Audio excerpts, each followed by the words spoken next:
es un gobierno congregacional.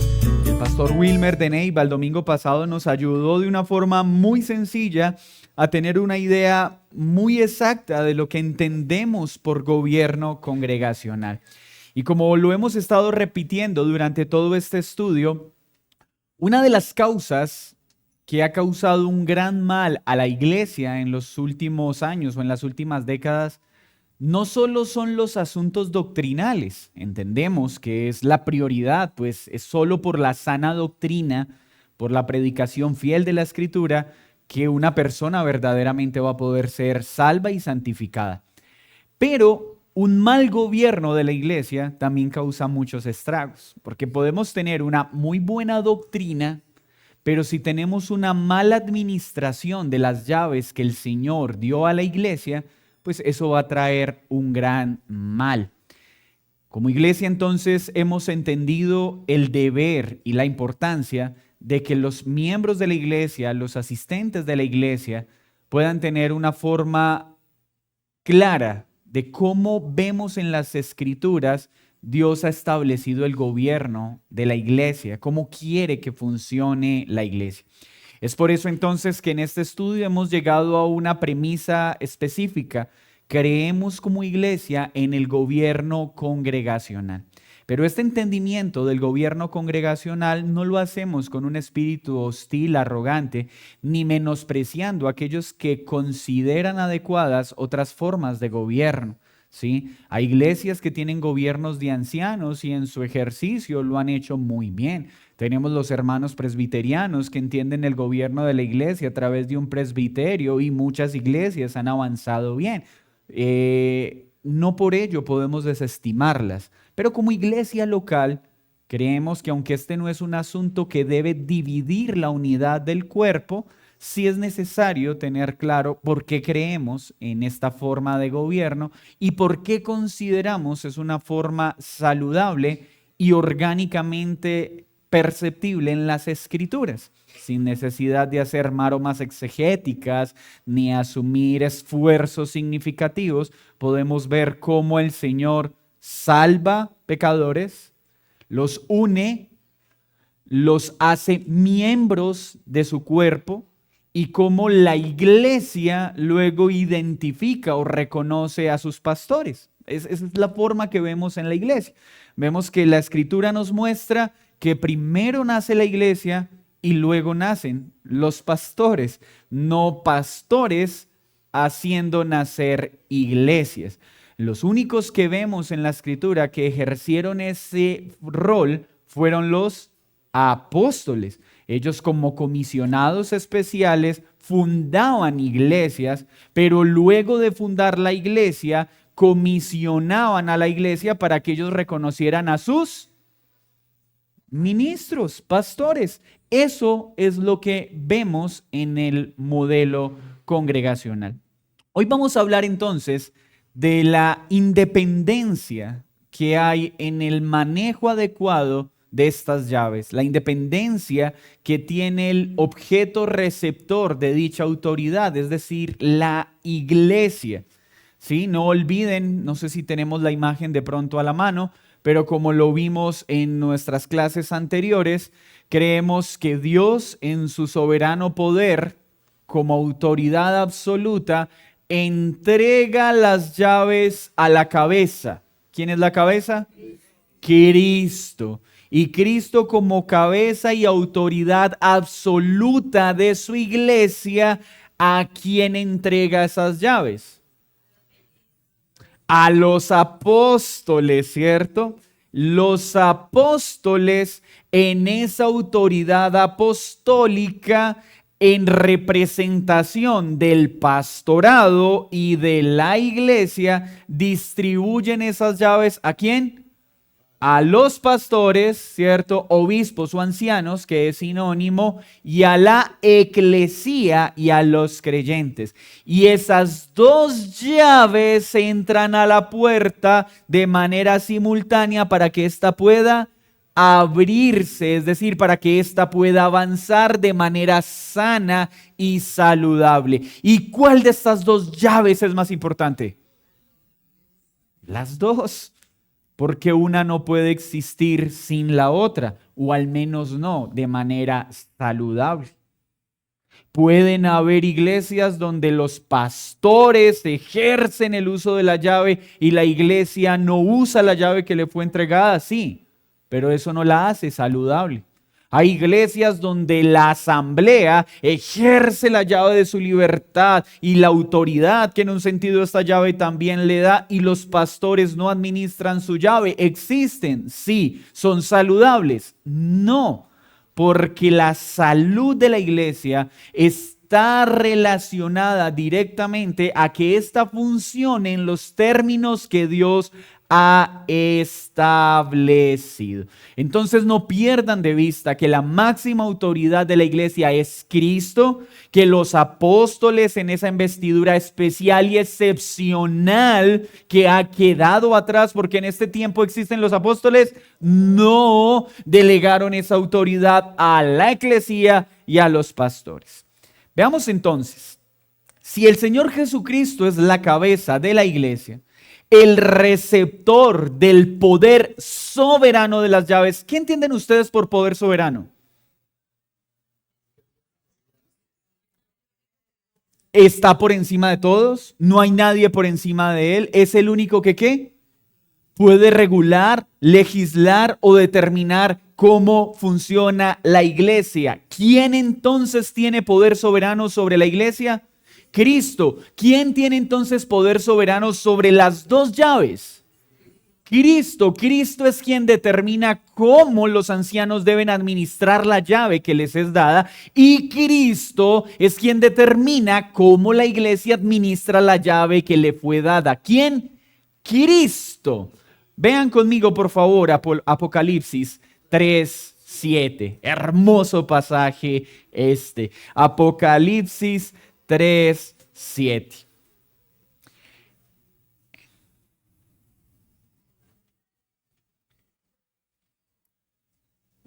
Y dice así: Él, hablando de quién, de Cristo, tiene la llave de David, el que abre y nadie cierra, el que cierra y nadie abre. ¡Wow! Es Cristo el portador de esa llave. Isaías 9:6 dice: la soberanía reposará sobre sus hombros. ¿Hablando de quién? De Jesucristo. Él mismo entonces declara a sus apóstoles que Él es la base de todo y les concede un poder apostólico, es decir, les da autoridad, pero una autoridad afín a la autoridad de Cristo. No, subordinada a la autoridad de Cristo. Aún los apóstoles estaban sujetos al señorío soberano de Jesús, porque Jesús bien les dijo en Mateo 28:18, toda autoridad me ha sido dada en el cielo y en la tierra. Id, haced. Eso es una acción de ¿qué? De autoridad. Y los apóstoles solo podían hacer una cosa. ¿Qué? Obedecer. El principio de la autoridad en la Escritura es sencillo y es precioso. Entonces, Cristo tiene todo el poder legislativo sobre la iglesia. Él tenía y tiene el poder y la autoridad para hacer las leyes sobre su iglesia. Y este poder Él ya lo ejerció, ya lo administró. Cristo ya dejó establecido cómo debe legislar la iglesia, cuáles son las leyes bajo las que debe vivir la iglesia. ¿Alguien tiene derecho a crear nuevas leyes?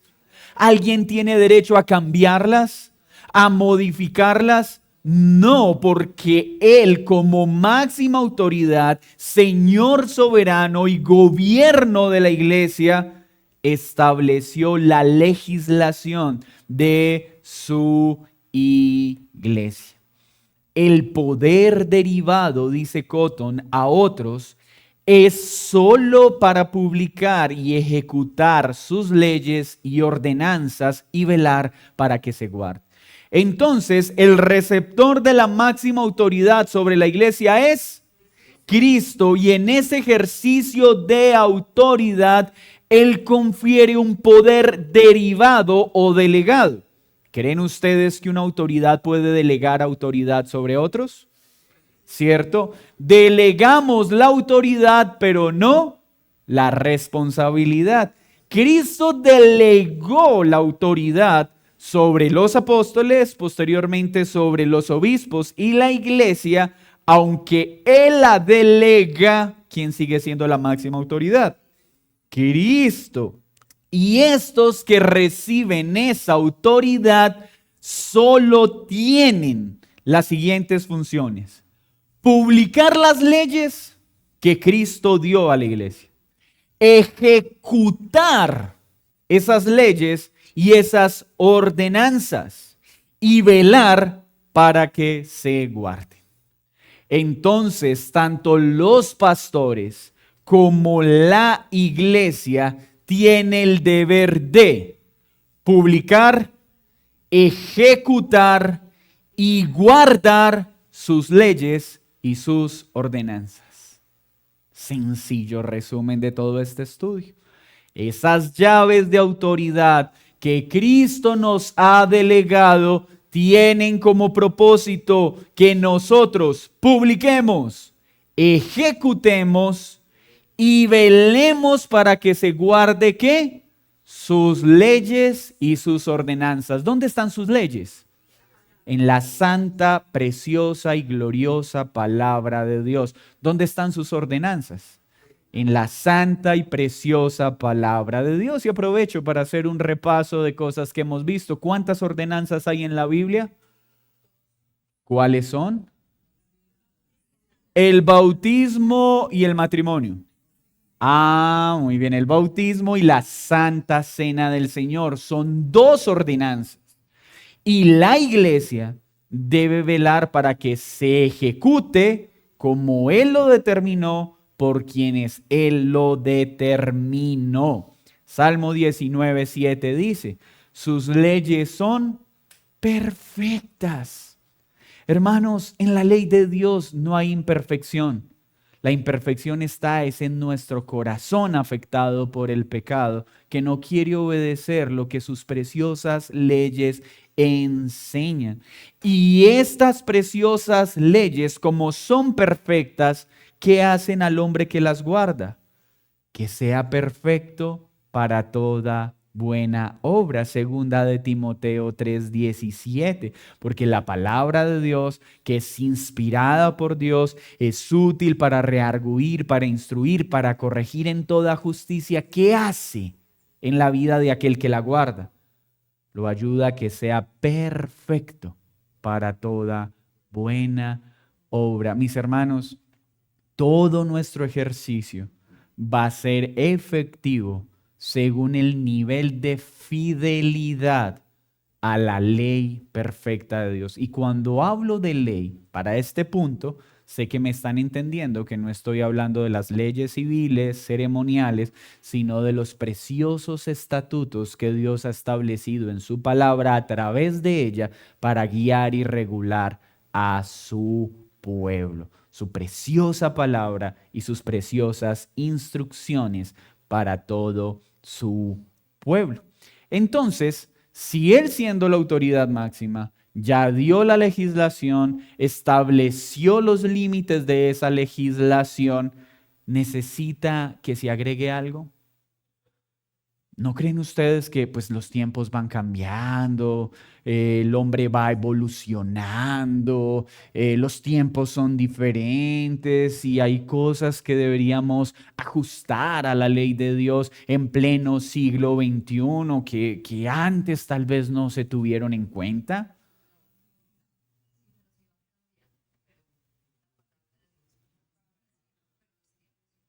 Los tiempos cambian, ¿cierto? Y si los tiempos cambian, la palabra de Dios no debería también cambiar. ¿Por qué no? Muy bien, porque los tiempos cambian, pero la palabra de Dios no, porque Él es el mismo ayer, hoy, por los siglos de los siglos. pero es que hoy pues tenemos una cosmovisión diferente de la familia, hoy tenemos una comprensión diferente de la identidad sexual, hoy tenemos, ¿no debería la ley de Dios, sus ordenanzas, ajustarse a estos nuevos tiempos para que no seamos anquilosados en el tiempo, no seamos ermitaños que no evolucionan al ritmo de la sociedad? ¿Por qué no? Porque Él no cambia. Y Él estableció que sus principios gobernarían a su iglesia por todas las edades. Y aunque las dinámicas sociales cambian, el corazón del hombre sigue siendo el mismo, un corazón inclinado al mal que necesita ser regenerado por el precioso Salvador y Redentor. Hermanos, la iglesia no se adapta a los cambios de la cultura. La iglesia permanece fiel a los principios en cuanto a lo que la Escritura ordena. No estamos diciendo, y entonces, ¿por qué nos sentamos en sillitas con espumita si antes se sentaban en el piso? Entonces deberíamos sentarnos en el piso. ¿Ven a dónde podemos llegar por una ignorancia? Hay elementos periféricos y de forma que han cambiado. Hoy la iglesia se reúne en auditorios. Hoy tenemos sillas cómodas, antes no. ¿Esos aspectos cambian? Sí, porque esos aspectos no están regulados. Son propios de cada momento de la historia. Pero en cuanto a lo que Dios estableció explícitamente en su palabra para el funcionamiento de la iglesia, nadie puede cambiarlo. Ejemplo, ¿una pregunta? Yo entiendo eso, pero ¿en qué papel tienen las confesiones de fe entonces? ¿Qué papel tiene? Muy buena pregunta. ¿Cuál es el papel de una confesión de fe? Y es una pregunta muy oportuna para lo que estamos estudiando. Si las culturas cambian, las sociedades cambian, ¿las confesiones de fe pueden cambiar? Hay varias confesiones. Entonces, observemos esto. Hay solo un texto que se le puede conferir autoridad absoluta, que es la misma ayer, hoy y por los siglos de los siglos, que es la máxima autoridad de la iglesia y de la conciencia de la iglesia. ¿Y este texto es cuál? La santa, preciosa y gloriosa palabra de Dios. Es el único texto inspirado. ¿Las confesiones son textos inspirados? No.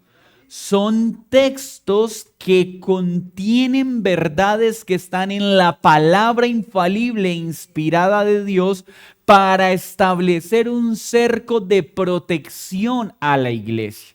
En ese orden de idea, una confesión podría tener un cambio, un ajuste en el pasar del tiempo. Claro, ¿cuándo? Cuando se pueda corroborar que una de sus enseñanzas o de sus artículos se opone a un principio bíblico que para el momento en que se estableció no se percibió. Entonces, ¿ese libro puede ser sujeto a cambio? Claro, porque no es infalible. Entonces, las confesiones tienen como propósito establecer un cerco, pero ninguna confesión es inspirada por Dios, es infalible ni es inerrante. Puede haber error y puede estar sujeta a mejora o a cambio. Mas la palabra de Dios no. No sé si eso responde a la pregunta. Y qué bueno, porque tiene que ver también con esa misma autoridad. Las iglesias, a medida que ha pasado el tiempo, adoptan confesiones y establecen políticas, ¿cierto? Dentro de esa autoridad que Dios le dio. ¿Las políticas son saludables en una iglesia local? Claro, pero pueden cambiar. Por supuesto, ¿cierto? Siempre y cuando los cambios sean por la escritura y no por la cultura. sean por la escritura y no por la cosmovisión de un individuo. ¿Ven la diferencia? ¿Pregunta resuelta? Sí, listo. Sigamos entonces. Del poder soberano de nuestro Señor Jesucristo ha quedado establecido y claro que solo Él puede erigir y ordenar una verdadera constitución eclesial. ¿Por qué? Porque es Él quien edifica su propia casa. Es Él quien establece el modelo de esta. Así Dios le dio a David el modelo del templo de Salomón, ¿lo recuerdan? Fue Dios quien le dijo a David cómo debía ser el templo que Salomón le construiría, y alguien tenía poder para cambiar el modelo del templo. ¿Por qué? Porque Dios lo dio. Asimismo, Dios le dio a Cristo el modelo de su iglesia, y ese modelo no puede ser cambiado por nadie. Y este modelo ha quedado consignado en todo el Nuevo Testamento para poder ver y entender cómo debe edificarse ese precioso templo espiritual que es la iglesia de Cristo. Entonces Salomón debía ir ¿a dónde? A los escritos que Dios le dio a su padre para poder construir el templo con las medidas exactas, con los materiales exactos. ¿Podía cambiarlos? Solo podía ejecutar el modelo que fue entregado. Así pues, Dios le entregó a Cristo el modelo de la iglesia. Y este modelo de la iglesia quedó consignado en todo el Nuevo Testamento. Y cuando nosotros vamos a levantar esa iglesia visible, llamada una iglesia local, ¿cuál es el modelo que debemos respetar?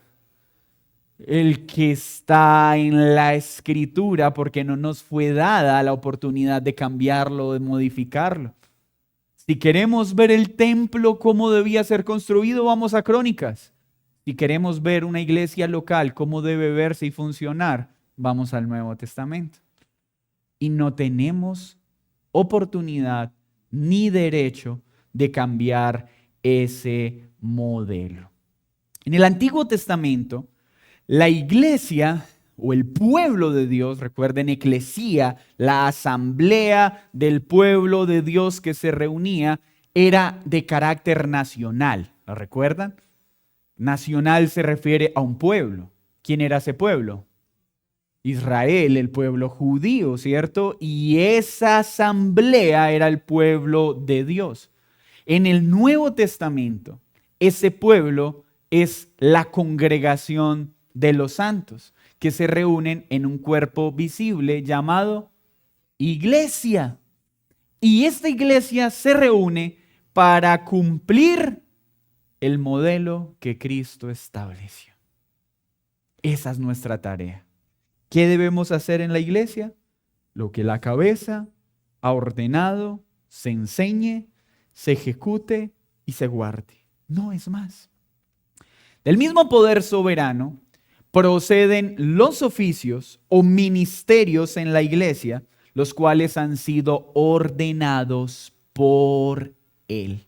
Incluso todos los miembros son puestos en el cuerpo por Él. Hermanos, sé que a esta hora están en un momento de lucidez excepcional. Es domingo, empieza la semana y podemos razonar inteligentemente sobre esta afirmación. ¿Quién toma un pecador y lo incrusta al cuerpo? ¿Quién lo hace? Cristo. Lo toma y lo une al cuerpo, porque todo muerto traído a vida se convierte en un miembro ¿de qué? Del cuerpo de Cristo. ¿Quién decide quiénes son unidos al cuerpo? Cristo. Él los pone en el cuerpo y los pone y les da el poder. ¿Para qué? Para vivir conforme a lo que Él ha establecido en cuanto a oficios y en cuanto a funciones. Así pues, si Él toma a un creyente, bueno, a un pecador, lo traslada a vida, lo hace hijo y lo une al cuerpo, entonces Él tiene autoridad sobre ese miembro y ese miembro está obligado a obedecer esa autoridad. O sea que todo miembro debe cumplir dentro del cuerpo la función que su Señor le ha asignado. ¿Sí? Ok. ¿Y lo hacemos? Y... ¿Saben cómo sonó esa respuesta? Como cuando una dama sorprende al esposo siendo infiel y le dice, ¿tú me estás siendo infiel? Sí. ¿Y qué va a hacer? Hermanos, tristemente nos hemos habituado tanto al pecado que podemos llegar a ser indiferentes al hecho de saber lo que debemos hacer y aún así no lo hacemos. Y eso nos debe llevar a orar, porque no es suficiente ser conscientes de pecado. Es necesario arrepentirnos y apartarnos del pecado. Y este principio nos está diciendo hoy de forma clara, Cristo es la autoridad y Él ha dado poder a su iglesia y ha dado roles a su iglesia, ha dado oficios a su iglesia. Y cuando los miembros no lo ejecutan, están desagradando a Dios. Yo he estado insistiendo en algo. No podemos quedarnos solo en exigir a los pastores el cumplimiento de su rol, porque en eso el pueblo es estrictamente juicioso. Y el pastor debe saber enseñar, y el pastor debe cuidar de su hogar, de su vida, de la iglesia, y el pastor. Y así de vehemente somos, y yo como miembro. ¿Cierto que no? Hermanos, cuando no estamos cumpliendo el rol que nos ha sido dado, es a Dios a quien desobedecemos. Todavía escucho gente que dice, ay, es que el pastor quiere que sirva, pero yo me voy a hacer el bobo. No, no es el pastor. Es Dios quien te ordena que lo hagas, porque el dueño de la iglesia es Él, no el pastor. El pastor solo está comunicándote la voluntad de Dios. Ay, no, es que me hicieron tanto daño, todavía estoy tan confundido que ay, yo todavía voy a ir por ahí esquivando. ¿A quién? ¿Al pastor? No, no, no, es a Dios a quien estás esquivando. Es su mandato el que estás desobedeciendo, porque la iglesia le pertenece a Él, no al pastor. La iglesia le pertenece a Él, no a los miembros. El pastor y el miembro, cuando le dice a una persona, vamos, comprométete, no está dándote una orden que le pertenece a Él, está comunicando una orden dada por Dios. Cuando tú le dices a alguien, vamos, avanza, únete a la iglesia, sirve a la iglesia, ama a la iglesia, no te está dando una orden, te está comunicando, te está enseñando una orden que ¿quién dio? Dios. Como cuando jugábamos el rey manda. El rey manda que traigas. Hermanos, nosotros no somos reyes. Nosotros somos mensajeros del rey. Y cada vez que desde el púlpito les estamos diciendo, miembros, están cumpliendo su rol, solo estamos comunicando lo que Dios dice. Y solo estamos advirtiendo la desobediencia que a Dios se está dando. ¿Vamos bien hasta acá? Muy bien. Entonces, Él asignó oficios, asignó puestos y los delimitó, ¿cierto? Así como sucede en el cuerpo. Al dedo, cuando Dios forma en el vientre de una madre a un bebé, porque Él no solo da vida, sino como dice el salmista en el Salmo 139, 13 y 14, yo te formé en el vientre de tu madre. Creación admirable, obra maravillosa en el vientre. Pone manos, pone dedos, pone órganos y cada uno ¿qué tiene que hacer? la función. ¿Y qué pasa cuando un órgano no funciona como debería funcionar? ¿Están seguros de eso? ¿Afecta a todo el cuerpo? ¿Están seguros? ¿Algún médico que pueda corroborar tan inteligente afirmación? Si un órgano está mal, ¿el resto del cuerpo se afecta? Sí. ¿Y en serio pensamos que en la iglesia no pasa eso? Si la iglesia es un cuerpo y sus miembros, sus órganos, no hacen lo que les corresponde, ¿en serio piensan que el cuerpo no se duele? ¿En serio piensan que el resto del cuerpo no se lastima? Claro que sí. De este poder soberano proceden los dones. Entonces Dios da la autoridad, Cristo la cabeza, se distribuyen las llaves, delimita los oficios, pero hay algo tan precioso en este capítulo que siento que a veces no resaltamos como deberíamos hacerlo. Hermanos, Dios no solo da el rol, no solo da la orden, da la provisión para que podamos ejercerlo. Aquel que comisiona al pastorado le provee lo necesario para hacerlo, porque de lo contrario esa tarea sería imposible para un hombre común.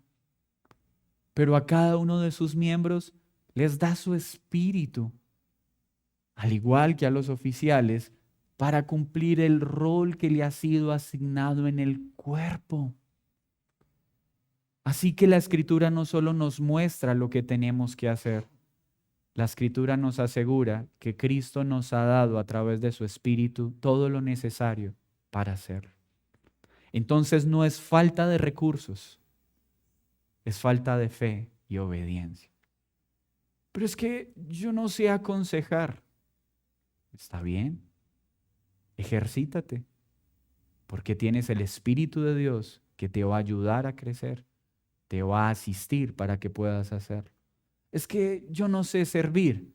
Aprende, porque tienes el Espíritu de Dios y Él provee lo que necesitas para servir. Esta semana un bello pastor nos enseñaba algo muy especial y decía,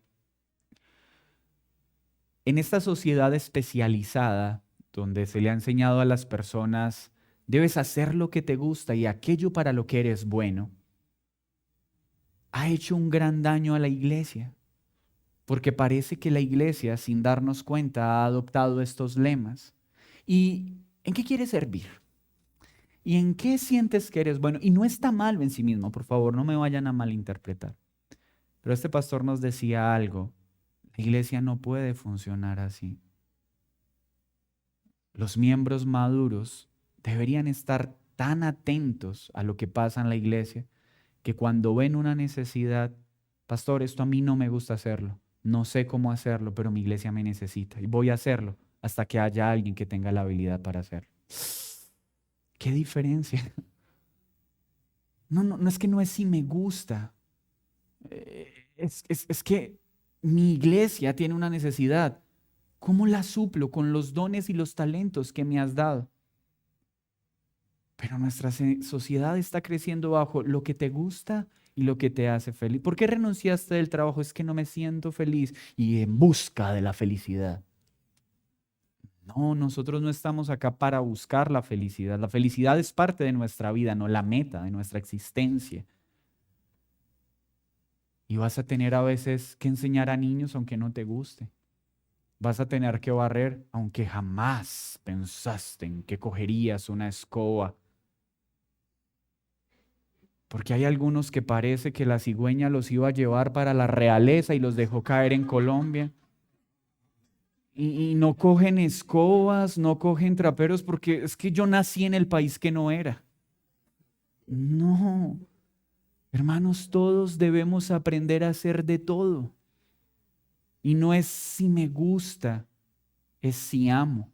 ¿Cuántas cosas aquellos que somos padres tenemos que hacer por nuestros hijos, no por gusto? Si fuera por gusto, que se preparen el tetero solo a las 5 de la mañana. Hay cosas que como padres tenemos que hacer que no es por gusto, es por amor. Hay cosas en nuestro trabajo que hacemos por obediencia, no por deleite. Pero la iglesia sí. Es que eso no me gusta, hermano, pero no me gusta. Necesitamos entender que la administración de estas llaves no es solo un mandato dado por Dios, sino la provisión que Dios da para que su pueblo haga lo que tiene que hacer. ¿Me estoy haciendo entender? ¿Sí? ¡Wow! El tiempo corre. Bueno, entonces no solo sabemos lo que debemos hacer, sino que debemos tener la seguridad de que Dios, ¿qué? Nos provee lo que necesitamos para poder ejercer esos roles. Es claro que en la medida de gracia que se nos da a todos, todos tenemos habilidades en medidas diferentes y esto nunca lo debemos olvidar. Hay personas que, hermano, yo nunca he barrido, déjeme, yo cojo la escoba y barren y no lo van a hacer bien, pero se están moviendo. Y va a haber otro que coge una escoba y en 5 minutos deja la casa reluciente. ¿Cómo lo hacen? No sé. En cambio hay otros que barremos 3 y 4 veces la casa y el mugre sigue ahí. No me voy a ir. Pero llegan otras personas y ya todo quedó limpio. ¿Por qué?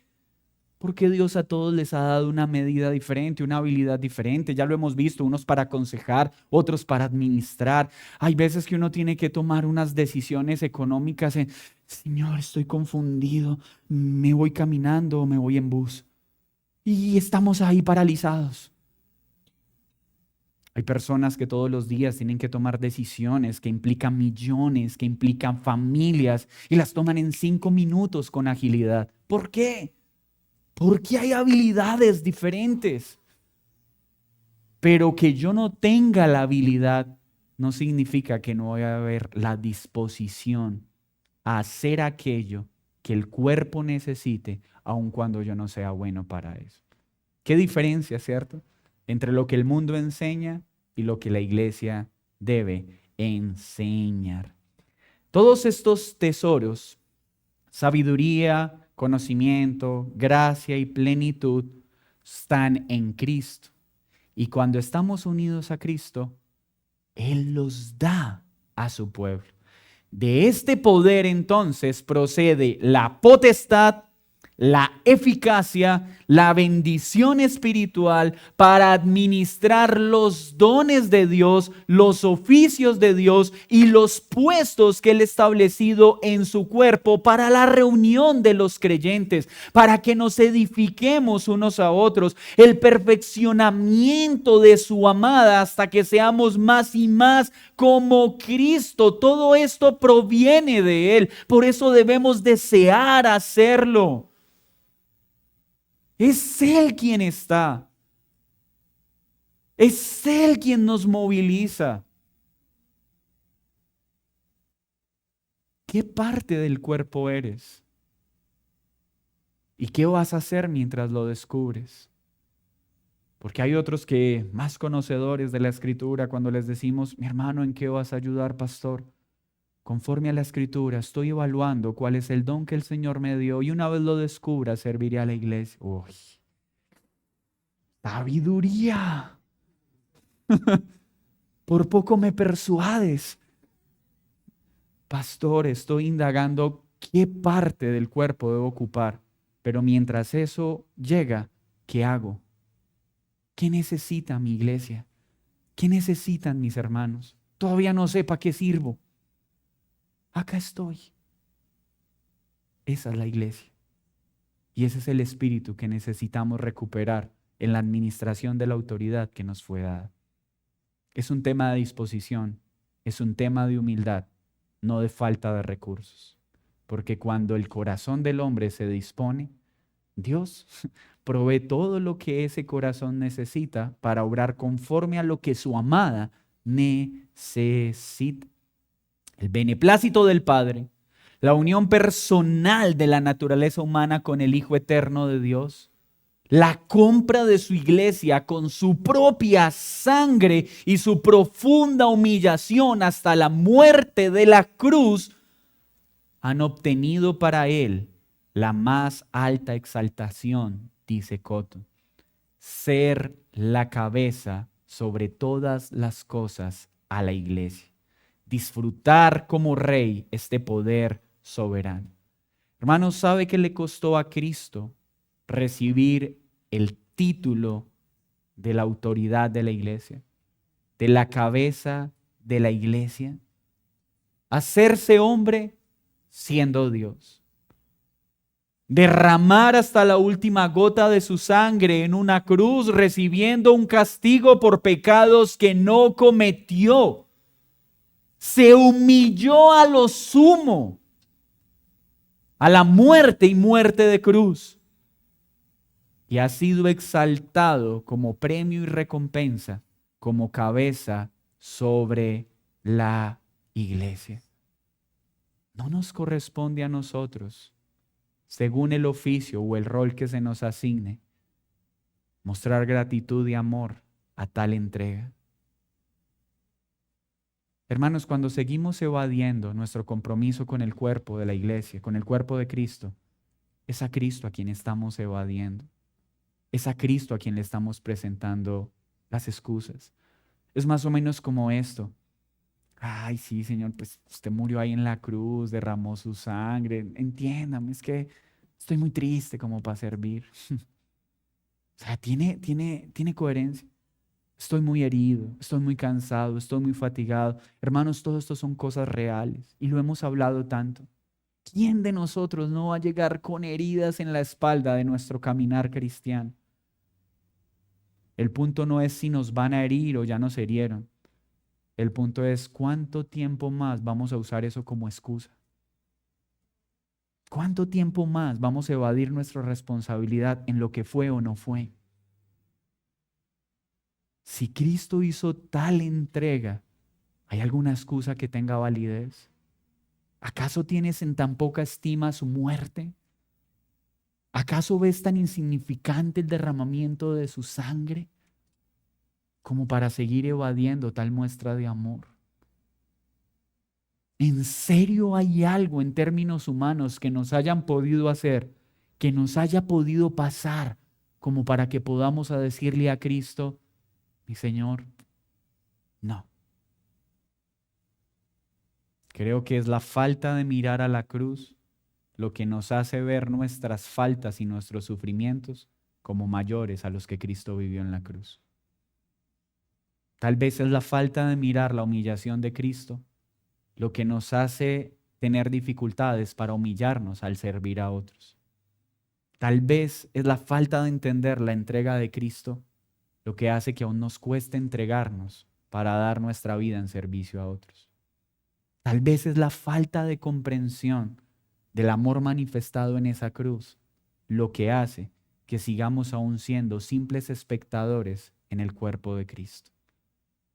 Necesitas mirar a la cruz, ver el alto precio que Cristo pagó para que brote de tu corazón ese deseo, no de servir en lo que te gusta, sino de servir por amor, donde Cristo te quiera poner para hacerte más como Él y menos como los hombres. Señor, muchas gracias por seguir mostrándonos aspectos en cuanto a los oficios, los roles, los lineamientos que has dado a tu iglesia. Eres tú quien ha determinado cómo funciona, cómo se ejecutan los roles, cómo se administra tu preciosa iglesia. Y queremos aprender a sujetarnos a ello. No querer agregar, no querer quitar, menos cambiar o diluir lo que tu palabra enseña. Pero reconocemos, Señor, que nuestro pecado es un tropiezo para vivir la iglesia de esta manera. Nuestro pecado insiste en abstenerse a obedecerte. Por eso te pedimos que hoy nos ayudes. Primero, que nos perdones, porque no tenemos excusa válida delante tuyo. Ante los hombres podemos excusarnos, justificarnos, pero delante tuyo, ¿quién puede encubrir su pecado? Por eso te pedimos, perdónanos como iglesia, pero también te pedimos, ayúdanos para seguir avanzando en la correcta administración de las llaves que nos has dado. En Cristo Jesús. Amén y amén. Hermanos, ¿alguna pregunta hasta acá en estos 5 minuticos que nos quedan?